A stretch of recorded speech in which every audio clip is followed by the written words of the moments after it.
Hey everyone, and welcome to On the Edge. I'm Rayanne Thorn Krueger, your host. I produce this show weekly, typically on Thursdays, and I'm really excited for my guest today and in particular for this conversation. Please welcome Joe Weech. Hey Joe, thanks for joining me today. Thanks for having me. It's always a pleasure to chat with you. You are somebody that I've known for, I think, about 10 years now, and I know that the topic of ageism is something that you have been talking about the whole time that I've known you. So I want to jump right in and please give us the elevator pitch. Tell us a little bit about yourself and why you are an expert on this topic. Okay, so my name is Joe Weech, and I do fractional people operations for like startups and small companies, and also help any size company in terms of making sure that they have an inclusive hiring process. And I love what I do. I'm very passionate about it. And as you can see, I have gray hair. I'm I not love trying your gray hair. to dye it, because I'm not trying to appear younger than what I am, which I have been told that's part of my problem, is that I look old. But it seems that I have become the poster child for old age over these last several years, simply because a few years ago, I was finding that I was having a lot of challenges in interviews that I was having, and it was repeated. And so I wrote an article about it, and then I think over 160,000 people, you know, had Wow. seen that article. It was reshared several times, and I had over 2,000 people, sending me messages, and I really felt compelled that I had to answer every single person because they all had the same issues, and they were from at least 6 continents. Could have been someone from Antarctica, but I don't know. But I do know that it's universal, it's global, and the impact is pretty significant, to people who still have a lot, to be able to provide in terms of value, to many organizations and teams. And so I have found that there are just a number of things that you can do to overcome it. And I will say, though, that age discrimination is not just for people who are aging, but also people who are younger. There are a number of people who are just as talented, and they can't catch a break either because of people looking down upon them for their being too young or what they Well, consider too new. absolutely. And I would say that ageism starts earlier now. The ageism for being older Yeah, starts earlier. It's not waiting for you to have gray hair. true. It's because of technology and the advancements in different workplaces. Anybody that's in their mid 30s to 40s is considered perhaps too old to keep up. So I am excited to talk about this topic, and I would like you to tell. Well, before we go there, I want to say it's okay to have gray hair now because of COVID. So, That's so right. many women have said, I'm not going to waste time and money anymore on trying to make myself look younger or different, or this is who I am, and I'm going to embrace who I am wholly. And it's also a PowerPoint for women to, for now today, to feel like that you can embrace your age and where you are in life. So what does ageism or age discrimination typically look like? I mean, the average person, the average 30 to 40-year-old may not really understand or comprehend what it looks like, or think that it will happen to them. So what does it look like? Well, it really stems to inherent bias. As soon as you become old enough to be someone's parent, so you could be in your mid 40s, Yep. and be the same age as what people's parents are, that there is just that sense that because you are the same age of their parents, and people always had that time of rebelling against their parents or whatever, Right. that Right. it's just assumed that if you have a mannerism or expressions that you use or anything like that, that it just triggers people, and I think that for me had seemingly been uh, the most common denominator, is just inherent biases that people have that they may not even be aware that they have, but it does come out in a look, in an eye roll, in a sigh, in a leaning back in the chair, that sort of thing, which it's really interesting because I'm pretty sure that these people are not even aware that they are exhibiting those kinds of reactions. And interrupting, Yes. or dismissing opinions. And yeah, I think as probably a lot of your counsel goes to individuals that are in a job search Right. or looking for promotion in a workplace. And so, what has your experience, because I know this whole topic for you was derived from your personal experience. So tell me about what happened to you and how this became a topic for you to have a lot of discourse on. Well, because I work in talent acquisition, obviously the recruiters for different roles that they put me forward for, whether they were from a staffing agency or the in-house recruiter or whomever it might have been, they gave me very honest and candid feedback. And I felt like, first of all, I really appreciated, that transparency and trust. And people were like, you should call out the names of those companies. That's like, that's not what I'm here to do. I'm just here to call out the behaviors, not to shame any company, for their practices. But I actually got told a number of things like, well, the the HR person feels like you have way more experience, or that you have, more of an outside platform. And she's worried that if she hires you to come in to do this, that, you'll replace her. They'll find that, you are a much better fit for her role than she is. Oh, Just this things like that, which, the first 3 to 5 times that happened, I thought, okay, well, I'm starting to see a pattern. But when I continue to get feedback in that way, it's like, well, you know what? They Googled you. And when they saw all of the things that I had done and places I'd spoken or whatever, there was just that sense of they didn't want to have someone like me, because they automatically assumed that I would come in, with an ego, or with, a totally inflated, view of myself, or just all of these different things. But it was really the insecurities of those persons, rather than I went back to them and said, you just need to have them watch, the I think it's called The Intern. It was a movie that yeah, yeah.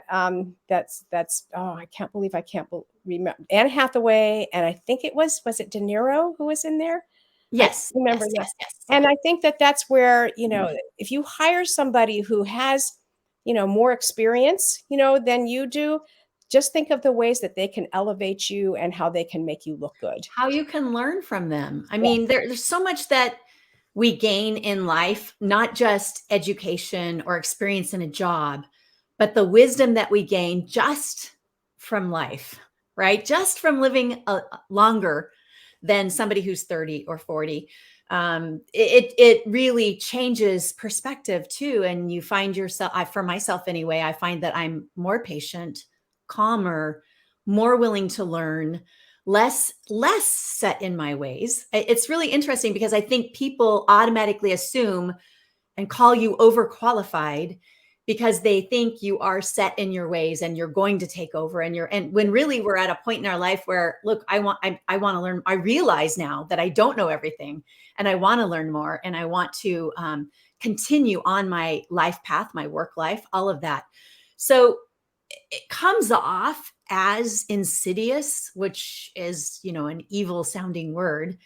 Is ageism really prevalent? Is it insidious? Is it purposeful?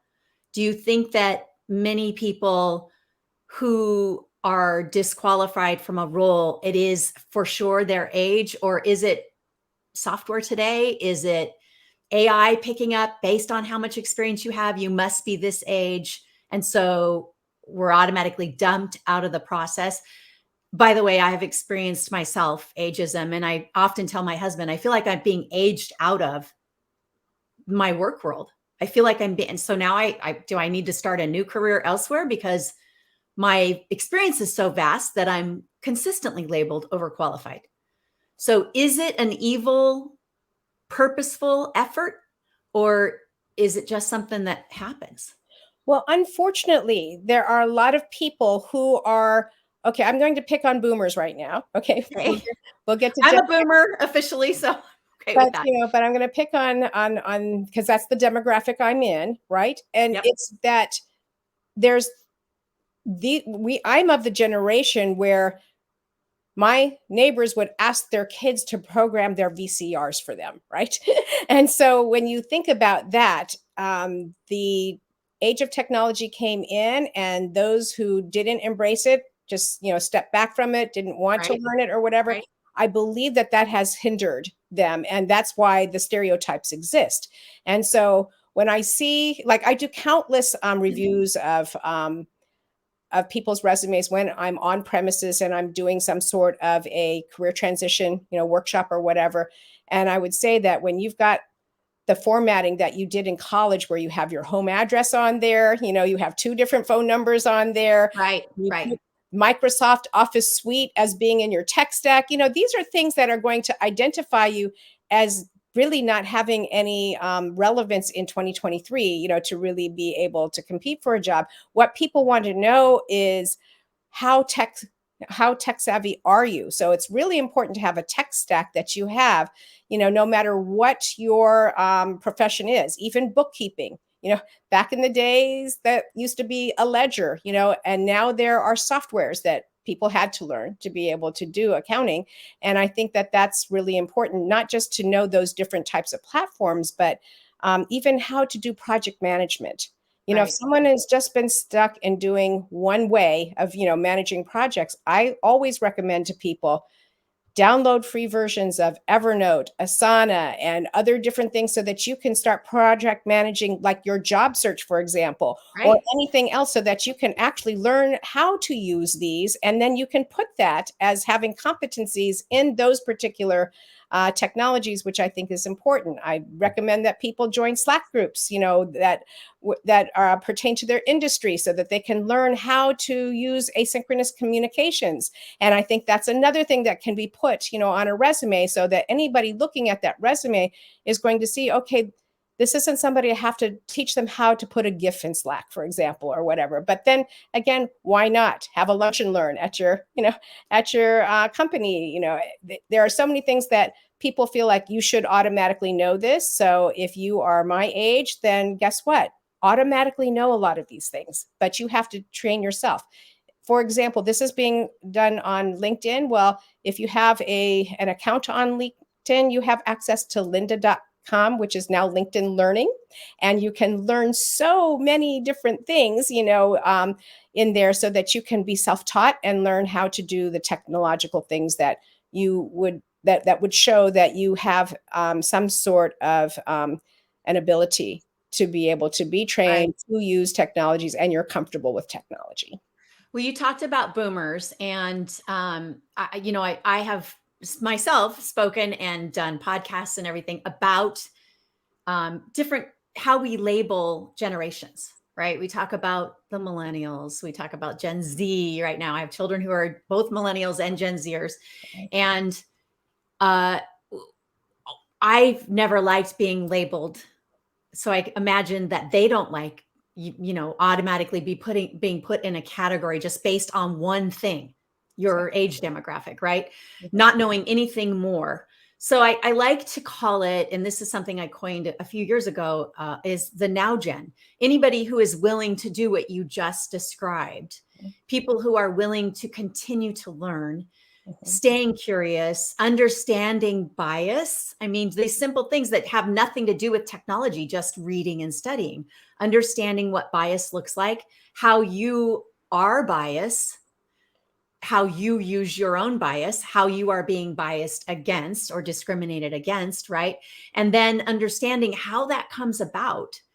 And then you can kind of remove what I was speaking earlier, the insidiousness of or the evilness of it, and help yourself to be in a different place, be looked at in a different way, because your resume reflects, or your LinkedIn profile reflects, all of these things that you have learned, in addition to the wisdom and the overqualified nature of who you are.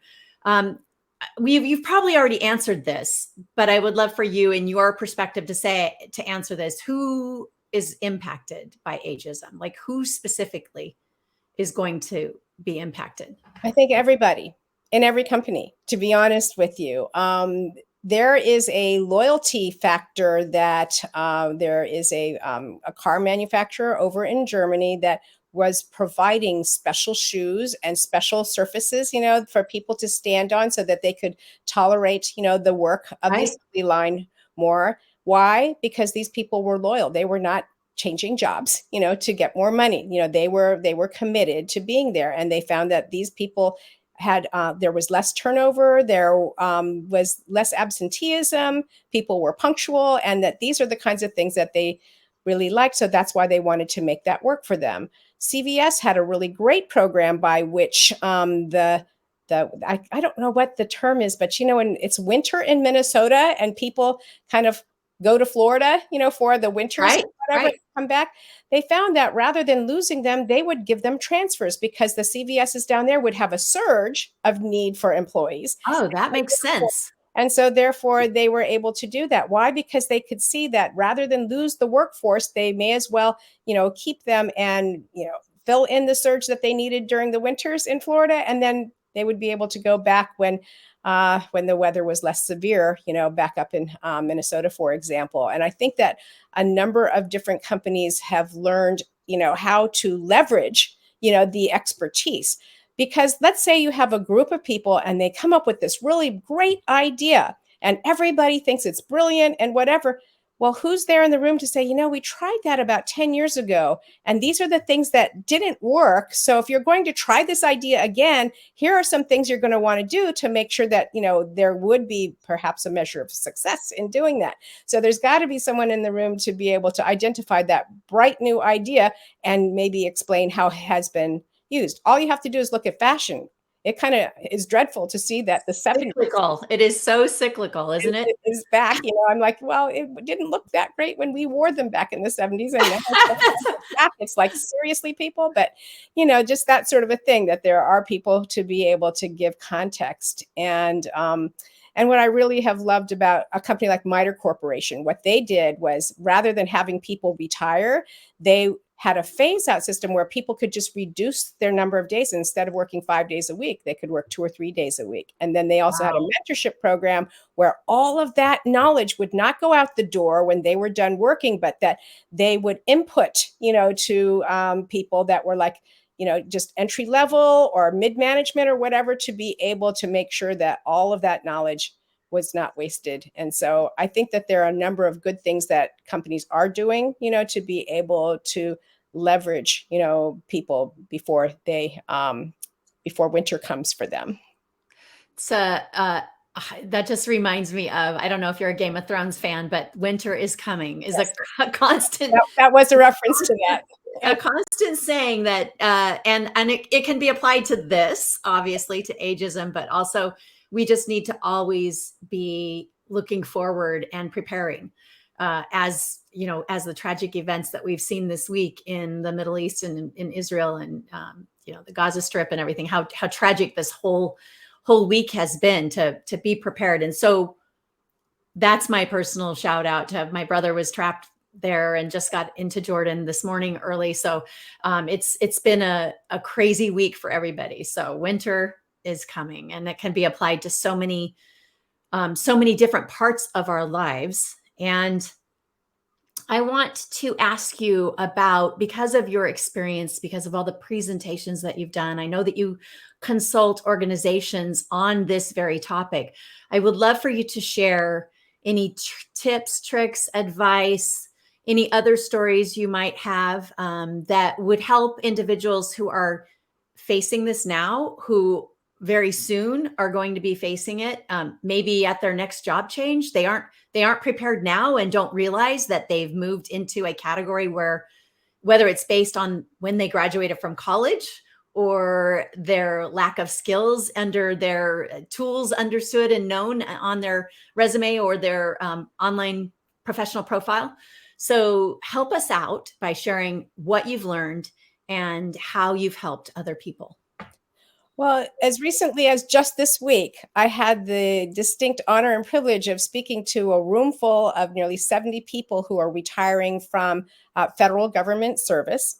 Okay. And they've been in their careers for 20, 30 years. So they haven't even had to do a resume or anything. Right. They have not had to go through the interviewing process. They never had to apply through an applicant tracking system. Back in those days, you printed out your resume on ivory colored, linen, paper, and that sort of thing. And it's just not like that anymore in this day and age. So it was a fascinating conversation because what people recommend to those who are older, like let's just say 40 and above, because legally that's what they define old as in the Right. United States. It's 40 and above. That's actually it. So if you're 40 and above, it's recommended that you don't put the year you graduated, and that you only put the last 10 years of your work experience or whatever. But here's the interesting thing. If you started, in your government position 30 years ago, you're going to have to put the date that you started and the date, that you are ending. So it's going to be obvious that you have worked for 30 years, in this one Right. organization. But there are so many valuable things that these individuals have done.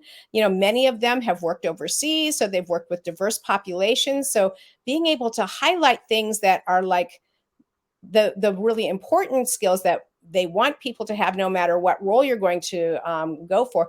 And that's for, DEIBA, all of the different types of cultures that they had to interact with and that sort of thing. Those come under core competencies that can be right in the top fold of the resume. And I think that these are the things where when you can highlight the different ways that you've had to negotiate, be able to collaborate, be able to have successes in achieving things, because sometimes people think that it just takes us too long to do stuff. Once you get to a Right. certain age, Right. we're always trying to be careful, but the most important thing is can you get a successful outcome? And that it doesn't take you 10 years to get that successful outcome. And of course, we've all had to learn along the way how to get things done, in an efficient way. So I think that these are the kinds of things that should be highlighted. And I think that this will hopefully grab the attention of the person who may be reading it, who isn't of the same demographic, who would be able to see the value, that you would bring from those experiences. I also recommend to people that when you're interviewing, you can't be asked anymore. And there's so many articles about this. No one's going to hopefully ask these, like, how much longer do you want to work? Or things like this. So, in order to just kind of dispel the fact that they can't ask that, I always say, be proactive and say, I am I am so excited about starting my second career here, and Right. I'm looking forward to investing 10, 15 years, of, expertise, going forward. And, just be transparent in that way. And then I always make a joke of something that's true. Um, a couple years ago, I lost my father, but he was 92. He lived alone in a 14-stair walk up. He drove himself everywhere and golfed twice a week. So how much more time do you think I have to be able to contribute, to the Right. workforce? It's Right. going to be a lot. Although remember that article I told you about that I Yes. wrote about my experiences? I'll never forget the person who's like, the problem with the workforce is that people who should retire are not retiring, and they're not freeing up space for the entry level workers to come in. And I'm thinking, what entry level worker would take my job? I don't think that that's actually going to happen, but he was incensed by that. And so I made him a proposal. I said, I'll tell you what, if you would like to pay for my retirement, I will be happy to leave the workforce. Right. Which, Right.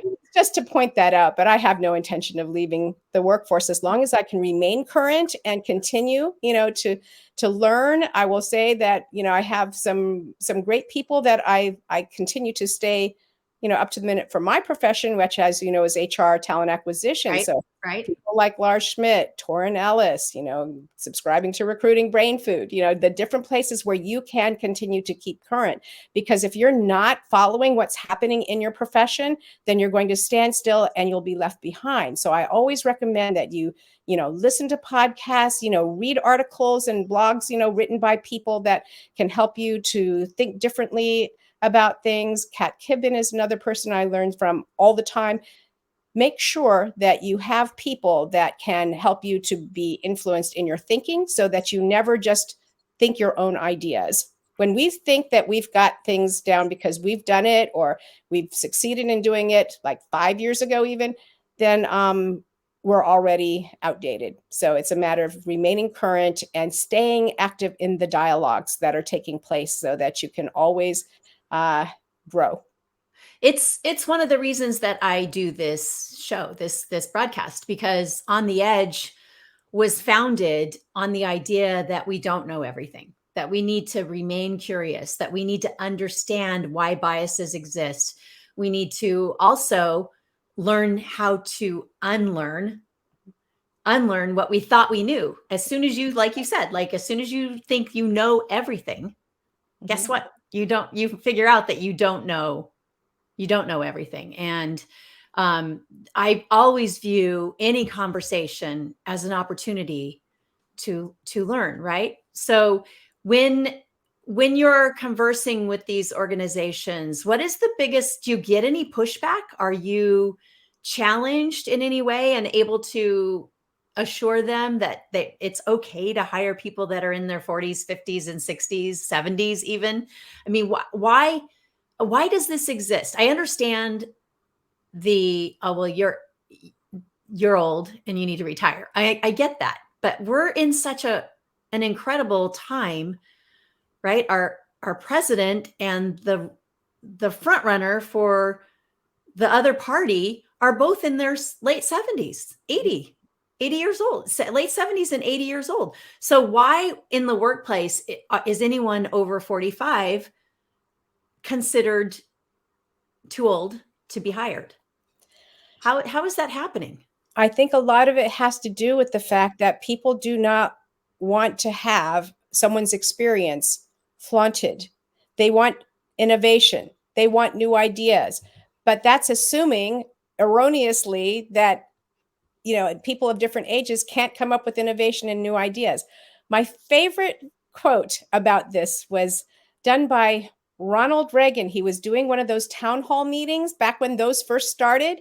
Right. And someone said, well, how can you relate to us? You didn't have microwaves growing up. You didn't have, computers growing up. You didn't have all, and he named a number of things, that he wouldn't have had growing up. And I'll never forget his answer.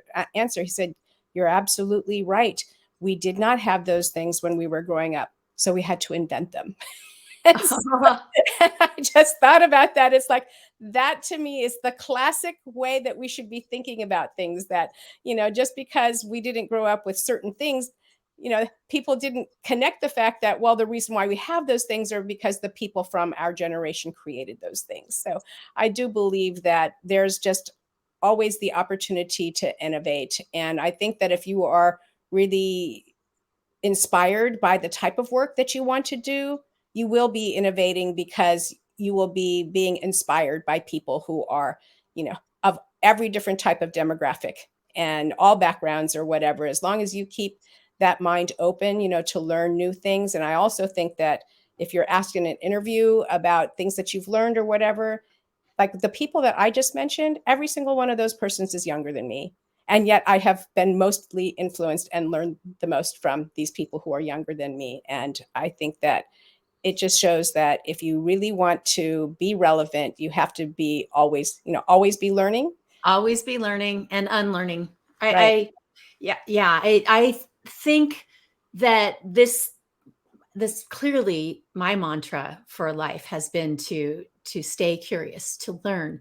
And I've shared many times that I've learned more from my children and their friends than I ever learned from my parents and teachers, right? Because I'm at a time in life where I'm just rapidly learning. And so many people think you can't fit more into your head at a certain point. But when you stop learning is when that all starts to atrophy, and you aren't learning when you stop learning. So, and it's more than just deciding that you know everything you need to know.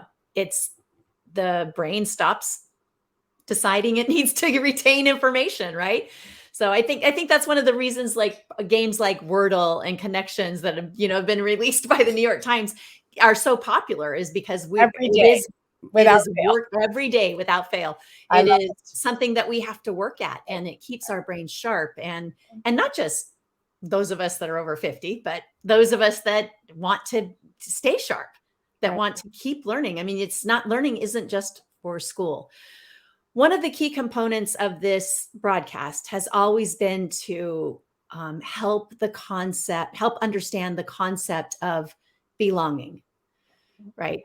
So how can we, as the older generation, the now gen, I'm going to call us the now gen, how can we as the now gen make sure that we are offering that to others. Because many times we can go into a situation, and because of our experience and where we are, we can feel like, oh, I don't belong. So therefore, I'm not going to extend a hand. What do you have some key advice for somebody that is going into a new situation that's older and wants to feel like they belong, but also wants to extend that offering to their colleagues, coworkers, and partners? Well, there's an ancient Middle Eastern proverb that says, "Your gift makes room for you." And I do believe that as you give, as you seek to enrich the lives of others, it's a karma thing. It will come Sure. back to you. If you are investing your time and your talents in other people to help them, you know, replace you. Really, that's the goal, is to have, every manager should be seeking to raise people up to be able to replace them. I think that that will give people that sense of, I'm being included. And it shouldn't just be one or two people, it should be like the group thing. I love how Jerry Crispin, I think on his signature line is like lifelong learner. That's what he wants to be known as. And I think that if we convey that we are here to learn, not just to convey, but to learn from others, that it's an exchange rather than I'm going to tell you what I've done, I'm going to pass on to you all the things I know, but have it be an exchange of ideas. And I think it can be mutually beneficial to both parties, rather than, and both will feel like there's just a sense of belonging, because there's like an equal playing field in terms of the exchange of ideas. It's so valuable to remember that every aspect of our life, there are communities, different communities, whether it's, if you're younger and you have children and it's the parents of your children's friends, or you're part of PTA, or your workplace, or a branch in your workplace, a specific department in your workplace, the people that shop at the farmer's market, your neighborhood, all these different communities that you have in your life. And if we can extend ourselves and allow others to feel like they are important and that they belong in that situation, I believe it will come back to us, and we will feel those things. All of us in our lives have felt left out. We've all felt that way. We've all felt that sense of not belonging. And so as we age, we can start to feel that and withdraw, because as soon as we start to feel like we don't belong, or that somebody is judging us, or thinks we're too old, or that we're not experienced in a specific way, or not technologically sound, we can withdraw. And I think it's really important to remember that we are also part of that belonging experience. We have to give out in order to receive. I want to ask you about any other resources you might have. I would love to share your article. I assume it's still available. I would love to share your article here in the comments of this live stream. And this live stream is also available on demand. So anybody who wants to receive this can watch it again, or view it, or share it. That's great. So if you have any other resources, please share those with us as well. My favorite one is that the Association of Talent Acquisition Professionals, or ATAP, actually did a white paper, and they involved, I think there were over 100 people across, every different type of demographic and background and whatever, who contributed to this article about ageism. And it was really prompted by and based on that article that I did write, for LinkedIn. And so I think that there's just a lot of wealth of information in there, in terms of defining it, understanding it, Right. presenting it, and that sort of thing. So I think that would be helpful. But I also think about how, the younger you are, the more important it is to feel included. And so Right. I would love for people who have those feelings to think about the fact that you're not alone. Every single person who's older than you also has that same need, no matter how successful you think we are, no matter how, whatever it's, everybody thinks, oh, it's just, you're set, you've gotten this far in your career, you're making this much Right. money, you have your house, you have your other house, whatever it is. It's like always looking on the outside. But I would say, don't judge by, the book by the cover. I hate using idioms, but they are just so ingrained in I me. know. They're part of our I language. still use words like flummoxed and rapscallion and things, but so but I really think that it would be important to say, do you have anybody in your social circle that is older, than your parents? Because when I Right. look at my social circles, there are people in their 20s, 30s, 40s, 50s, 60s, some 70s. Mostly I Right. have friends that are not my age just because I can learn more and do more fun things with people who aren't. That's right. But at the end of the day too, you can't understand people if you're not socializing with them. And so I think it's, find things that you can, whether it's veganism, or whether it's, bicycling, or whether it's Sure. hiking, or Sure. whatever the thing is, find people, from all different backgrounds to be able to share life with. And the more that you share life with diverse populations, and not just hang out with the same people you went to college with, or that sort of a thing where you're just only in one demographic, when you start expanding your social circles, I think that your ability to relate to people will increase. And I think it'll help you to be a more viable contributor to belonging in your workplace. Amazing, Joe. Thank you so much. We're out of time. I really appreciate you taking time out of your busy schedule.